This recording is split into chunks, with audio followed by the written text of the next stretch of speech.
Welcome today. I want to talk to you about a game changer in laboratory medicine, patient-based real-time quality control, or PBRTQC.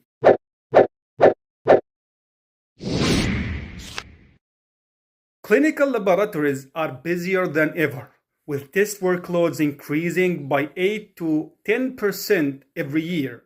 In large consolidated labs, human validators are often overwhelmed by the sheer volume of data coming from dozens of different analyzers operating in parallel. This is where PBRTQC steps in. For years, we've relied on internal quality control, or IQC. But IQC has a major flaw. It is retrospective. You run a control sample, and if there is a problem, you might only find out several hours later, meaning you have to repeat all the patient samples processed since the last good run. PBRTQC changes the script by using the actual patient data flowing through the lab in real time. We monitor this data through continuous calculations, specifically the moving average and the moving median, also the moving standard deviation. To calculate the moving average, for example, we define a block size, a set of the most recent patient results. Let's look at a sodium as an example.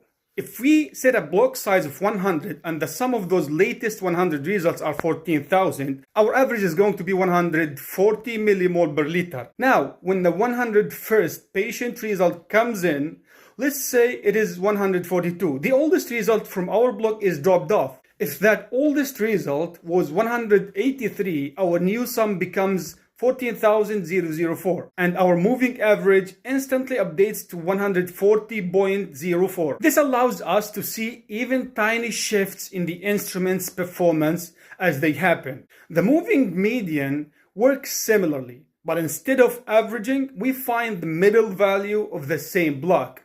Imagine we are monitoring ALT results. In a block of 101 samples, we rank them from lowest to the highest. If the 51st value in the list is 25, that is our median. Even if the 101st result is an extreme outlier, say a patient with an ALT of 2000, the median might only shift to 26. This is what we call robust. It prevents extreme clinical cases from accidentally triggering a false alarm. To make these calculations even more accurate, we use truncation limits. We automatically exclude any patient results that are clinically extreme, ensuring that noise doesn't look like an equipment error. By monitoring these metrics, we can detect newly introduced bias the moment it happens. But traditional PBRTQC can still struggle with the random point errors. This is where the future gets exciting. Neural networks designed specifically for the lab environment. In PBRTQC, we use neural networks like the multi-layer perception as an advanced pattern recognizer. Instead of just looking at a simple average, we feed network multiple inputs simultaneously. The moving average, the square root of the average, and the natural logarithm of the moving median. The power is here incredible. These networks can detect the significant assay drifts, telling us exactly when an instrument needs recalibration, corrective action before it starts releasing bad results. In fact, for one of the most dangerous errors, wrong blood tube, neural networks have reached accuracy levels over 92% by identifying complex patterns across 22 different parameters at once. We are even seeing deep learning networks used for image recognition.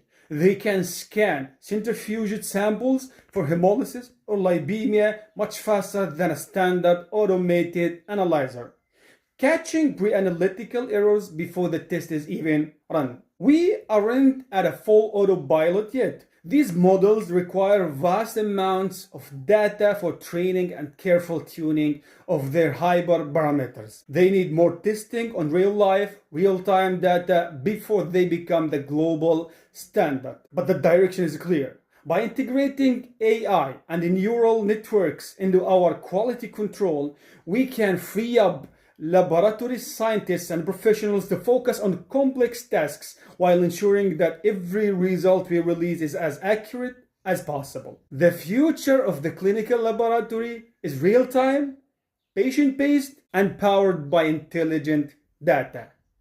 It is Mahmoud Noor Mgherbi. Thank you for being here. We made a next video.